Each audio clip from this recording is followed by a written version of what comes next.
Bismillahirrahmanirrahim. Assalamualaikum warahmatullahi wabarakatuh. Perkenalkan, nama saya Aziska Ramadhani dari kelas Perbankan Syariah C dengan NIM 90500123122. Di sini saya akan merangkum pembahasan dari kelompok 6, yakni pembahasannya ialah model analisis IS dan LM dalam perspektif Islam. Baik, model IS dan LM adalah alat penting dalam ekonomi makro untuk menganalisis keseimbangan pendapatan nasional dan suku bunga. Namun, bagaimana jika tidak melihatnya dari perspektif ekonomi Islam? Baik, langsung saja.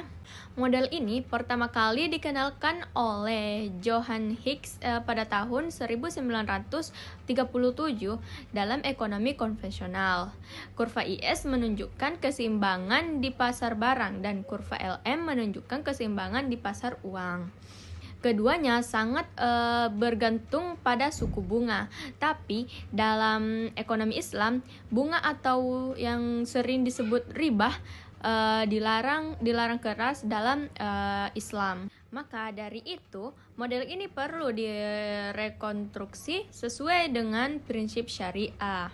Baik, kurva IS dalam ekonomi Islam, kurva IS tidak lagi ditentukan oleh bunga, tetapi oleh tingkat keuntungan real dari investasi halal. Sistem bagi hasil seperti murabaha dan musyarakah menjadi penggerak utama. Selanjutnya, kurva LM dalam ekonomi Islam. Begitu pula dengan kurva LM. Permintaan uang didorong oleh kebutuhan transaksi, bukan spekulasi bunga. Penawaran uang diatur lewat instrumen syariah seperti sukuk dan giro wadiah, bukan bunga. Selanjutnya, keseimbangan IS dan LM syariah. Ilustrasi titik keseimbangan IS dan LM Islam. Keseimbangan IS dan LM dalam Islam mencerminkan titik stabil antara sektor real dan moneter yang sesuai dengan nilai moral.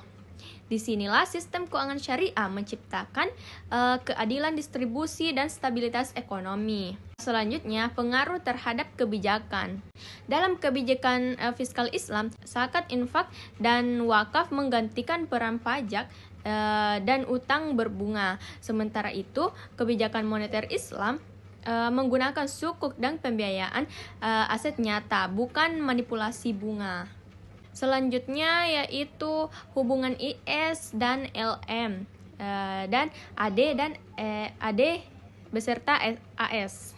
Model ISLM, Islam tetap berkaitan dengan AD dan AS, namun didorong permintaan agregat lahir dari aktivitas ekonomi real, bukan spekulasi atau instrumen riba. Maka dari itu, model ISLM dalam perspektif Islam bukan sekedar modifikasi, melainkan revolusi etika dalam analisis ekonomi. Ia menunjukkan bahwa ekonomi yang adil, stabil, dan berkah bisa dibangun tanpa adanya bunga.